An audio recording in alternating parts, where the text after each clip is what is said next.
Hey everybody, Garcia here, and today we're going to be taking on the role of a creature hiding in a city, or perhaps a scientist trying to find that creature in Cryptid Urban Legends.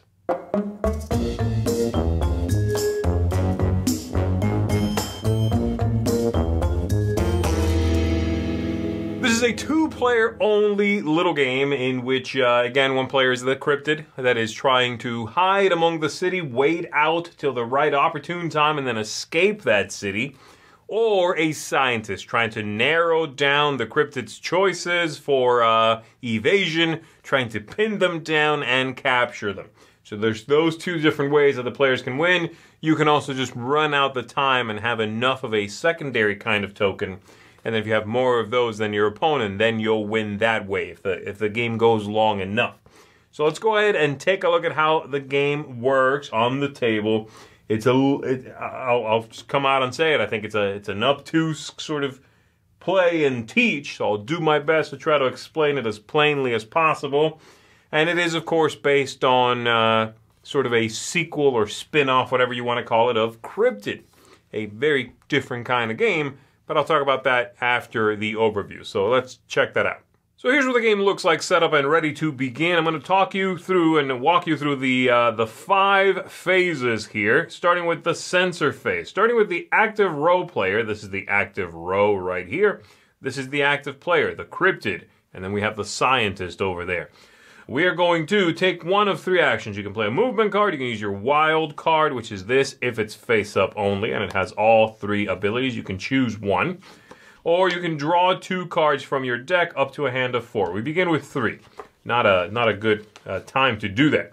So you're going to play one of these, and I happen to have one of each in my hand here. So you'll play these back and forth, or do one of those 3 actions back and forth until all the cubes have moved from the active row to the other row. These are city blocks, and the cubes will be in between them, even on the extremes of these. So all of these cubes here are going to move over to that side. Once that all happens, then we go to the next phase. The 3 different actions are: align lets me pick a color and move them all that way or that way. Split lets me pick a grouping and then split that among the 2 neighboring empty spots. And I have to assign at least 1 to each. So, but then the rest is up to me. Unless there's a single cube, I can just put that one there or there. The last one, oh, this is also a split. Never mind, I don't have the last one. The last one is shuffle. And shuffle here lets me pick a cube, move it through one city block, and then put it into the corner there, the space, that is in the same direction. So I could do this one and go through this one and into that place right there.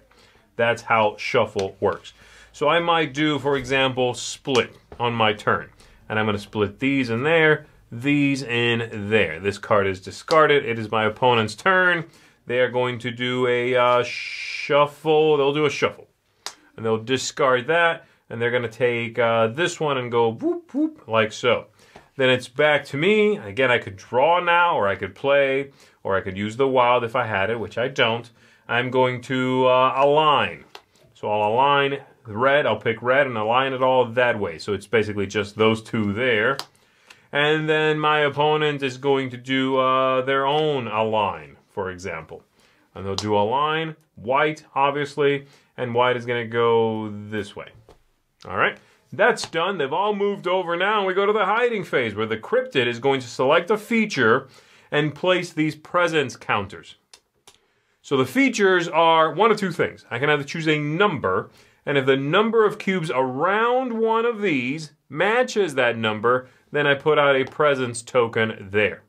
So right now I could pick 8, and there would be 8 around this one, or I could pick 6, and there would be 6 around this one. The problem is I don't want to put out a single presence token. That's terrible for me. The other option is selecting colors. Any color combination I want. I can pick a single color. I can pick 2 of the 3, or I can pick all 3. And then every card that has those colors around it, and only those colors, will allow me to have presence there. Right now it's pretty easy. I would just say all 3 colors: black, pink, red, and white. This has those 2 colors around it. So does this one here. So I can put both of those out there, and once I've put out presence, I remove presence from the old line. Then we move on to the next phase, the victory phase, where we check if the cryptid has escaped or has been captured. Captured is fairly easy if there's only one of these out. Captured. Escaped means is impossible for a little bit until there are more of these blocks that have been put out in this checker pattern. So right now I can't escape. And we'll come back around to that and I'll explain what that means in a little bit. Then we go to the restrict phase, which is also not going to happen now until we have 7 of these. But that would allow the scientist to remove some of these.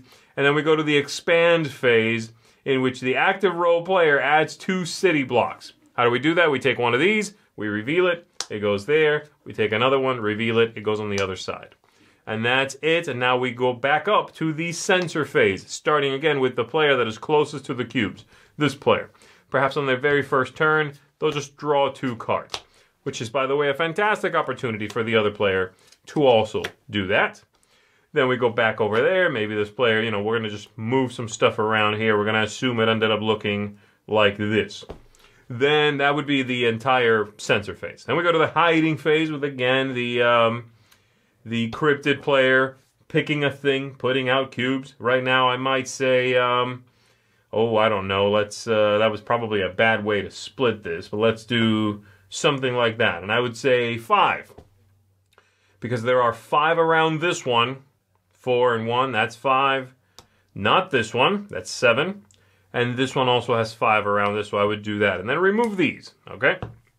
There we go. I'm not captured because there's at least 2 of these, and I still haven't escaped. I need 7 of these. So we'll go through all that again. We'll put out 2 more out here. And now from here on out, then that victory phase allows for the cryptid to escape, and the restrict phase is allows for something to happen there too.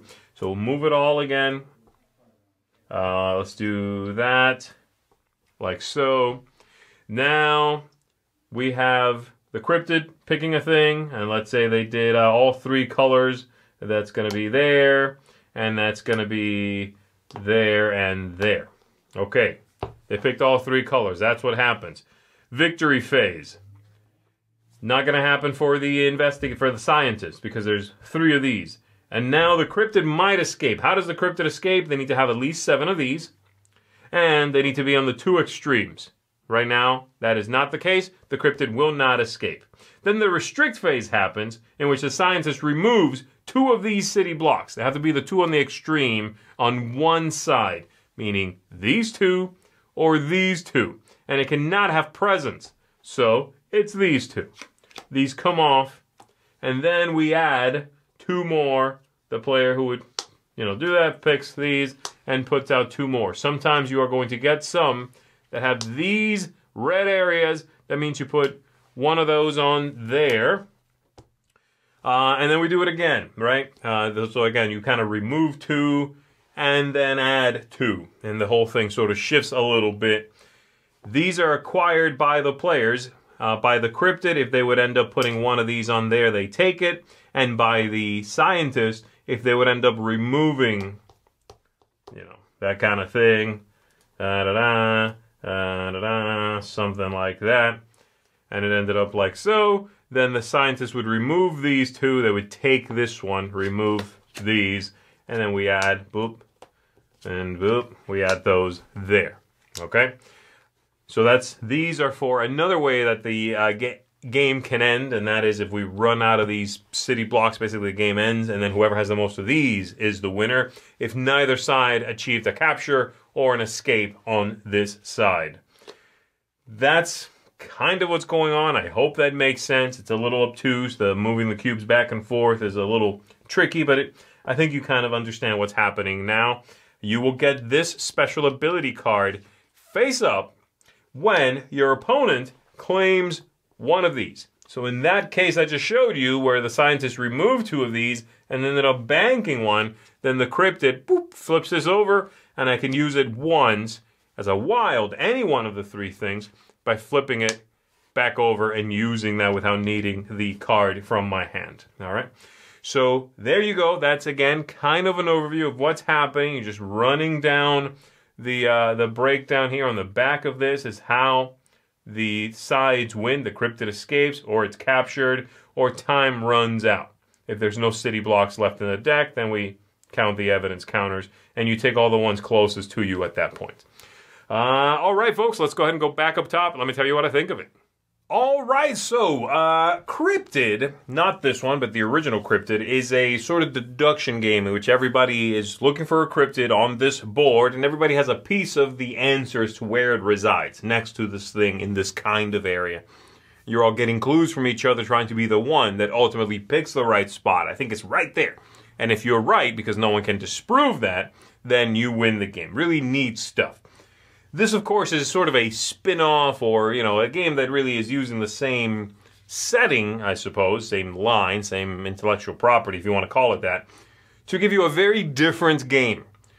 It's for 2 players only, and it plays completely differently. But I was very excited when I first heard about this, because I really like Cryptid, and I was curious to see what a 2-player version of that would be.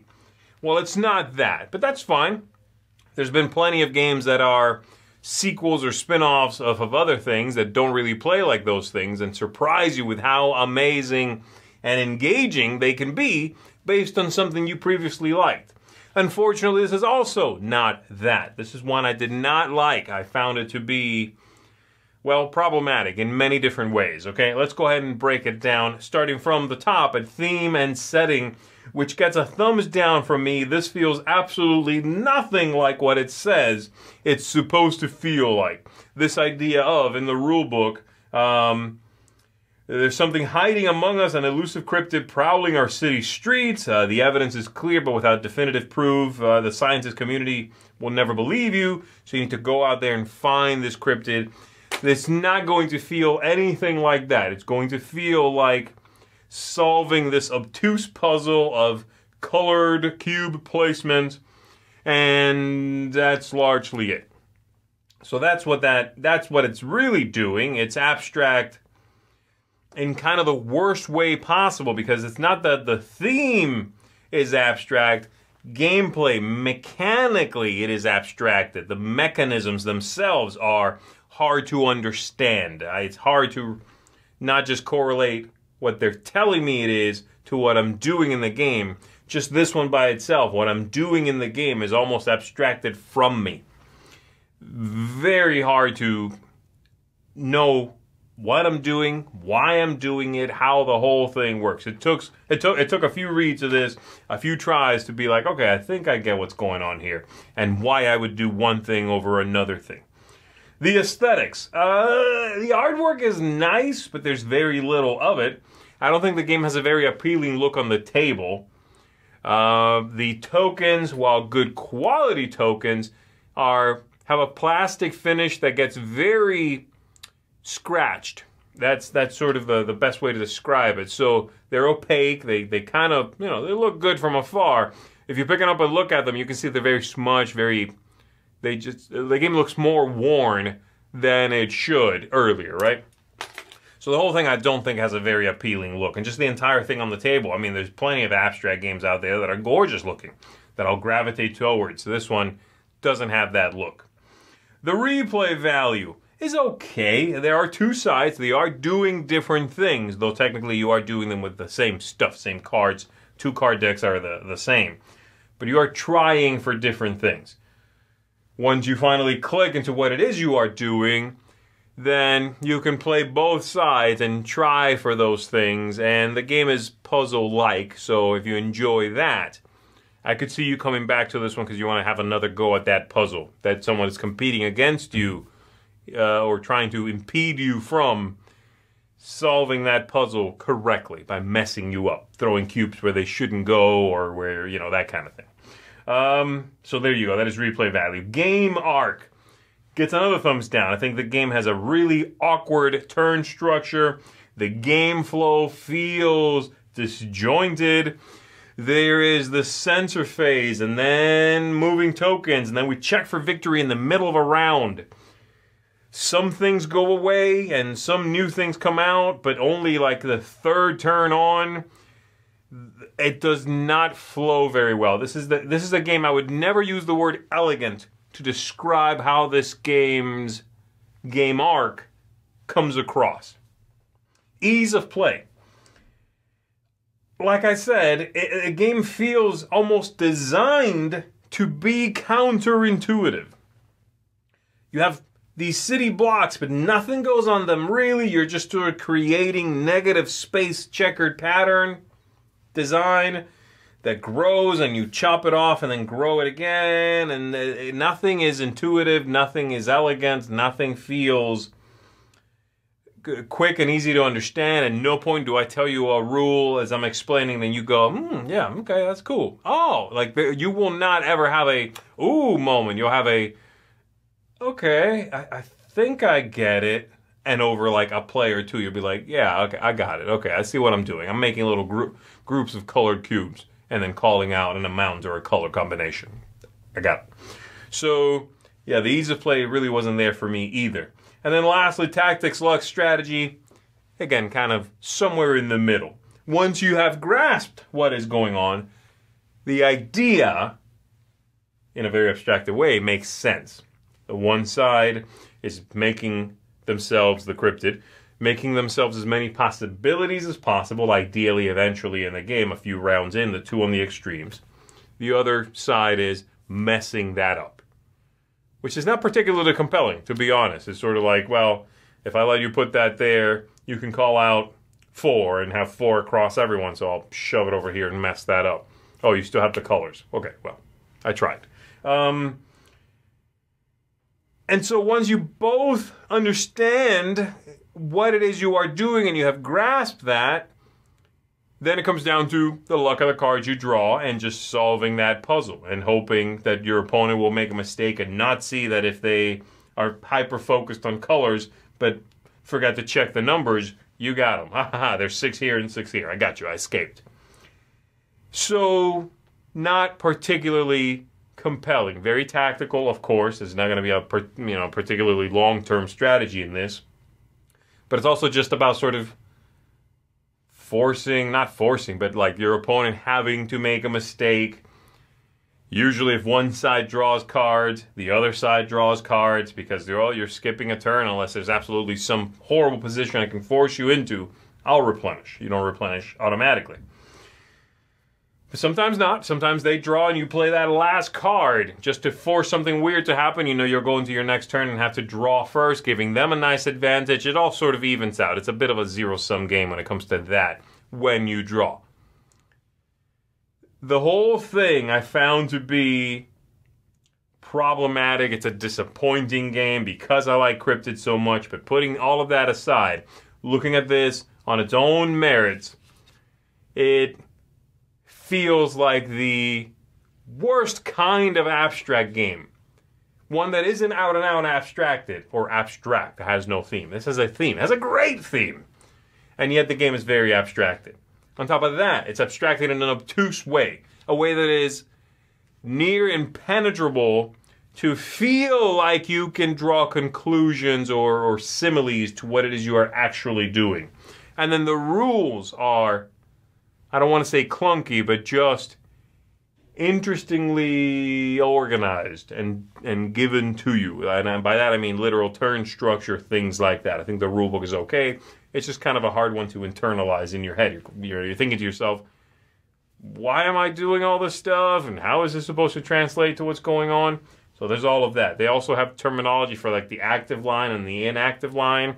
And it's super annoying because the active line remains the active line even after you've moved all the cubes over. So now it's the empty one. So halfway through the turn, it's the empty line that is the active line. The whole thing, again, I found very disappointing. This is not one I would recommend. It's not one I'm going to be coming back to. I'm just going to go play Cryptid instead, which is great. And if I want a 2-player game, there's tons of those. Asymmetric or not, there's still a ton of those. This one was a miss for me. So this is going to get a 4 out of 10, folks. Not one I can recommend, like I said. I hope that if they do make other Cryptid-inspired games, they trend a little closer to the original or don't feel as maybe tied to what the original Cryptid did and therefore maybe feel forced to do something that isn't going to feel right or isn't going to work. So, I don't know. There you go. Play Cryptid. It's fantastic. Cryptid Urban Legends, 4 out of 10 like I said. And that's going to do it for me. My name is Garcia. Thank you very much for watching. I'll see you on the next one.